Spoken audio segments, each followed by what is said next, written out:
Hey guys, hope you're doing well. This is Gaurav from Tone Empire and from Beatskillz. And I'm back again today to show you another plugin that I'm working on, kind of done.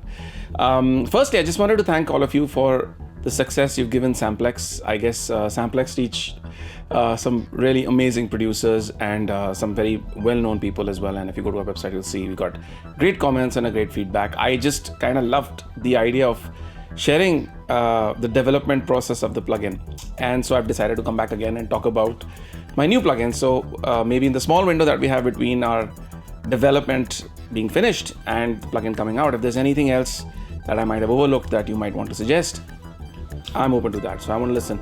Anyway, so today we've actually come up with a new type of an optical compressor plugin, which is based on the original Teletronics LA2A, which was based on the T4A and the T4B photocell.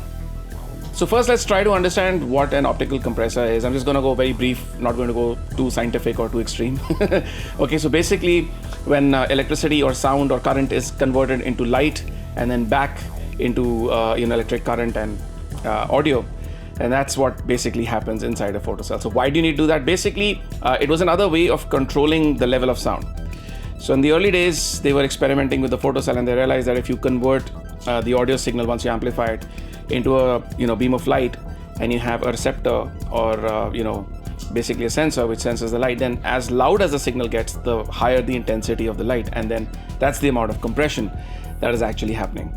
So the only thing is that with the older tube optical compressors, the fact is you also get the saturation characteristics from the tube amplification circuits in the input-output stage and the transformers and all that. So there's definitely color. It's not just the photocell, right?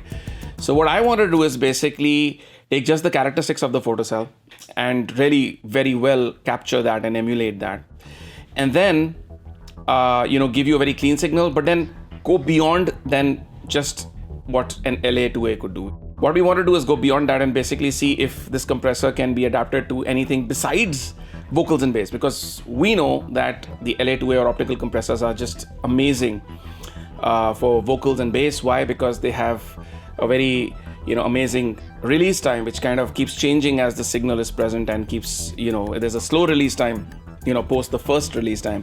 So it's a kind of unique characteristic, difficult to explain simply. Most of you might already know that. So that's why people want those compressors, because they're really smooth on vocals, they're great on bass. But I haven't heard many people talk about using an LA2A on drums. Maybe some people do, but we know that we certainly aren't just using compressors for controlling the volume. We really use them for some kind of characteristic color, some kind of a dynamic excitement.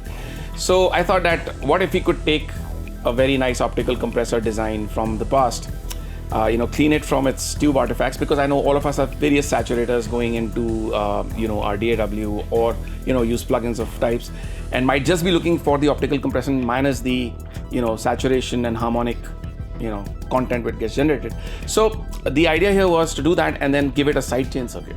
So I'm like, if you want to put drums in there, then we have a kick drum and all of those kind of things. If you put a drum bus in there, or even with bass, when you want the lower frequencies to pass through but you want the rest of it to be compressed. So here's a sidechain circuit which allows you to do that. Lets you choose a frequency from 20 hertz to about 100 hertz.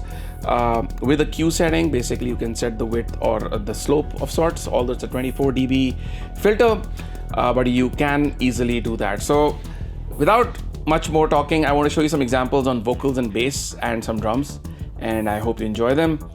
So yeah, here it is. Of course, we've got a dry and wet control, so that's there too, so you can mix as much of the compression characteristic that you want. And of course, before I forget, we've also put a low cut filter in there, just because many people might be tracking straight from their microphone to their preamp and then going straight to their sound card or converter, and might not have a low cut option where you're recording vocals or bass. So we put it in there just for your convenience. Again, without much talking, let's listen to some examples.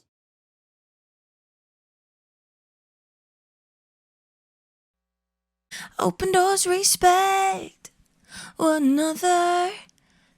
We just gotta be a little nicer to ourselves, so we can spread that love to everybody else. Yeah.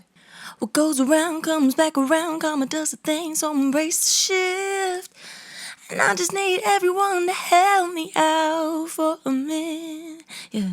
Breathe in, have to hate someone just to love yourself. No, no. Breathe in, breathe out. It's gonna work out if you really, really want it.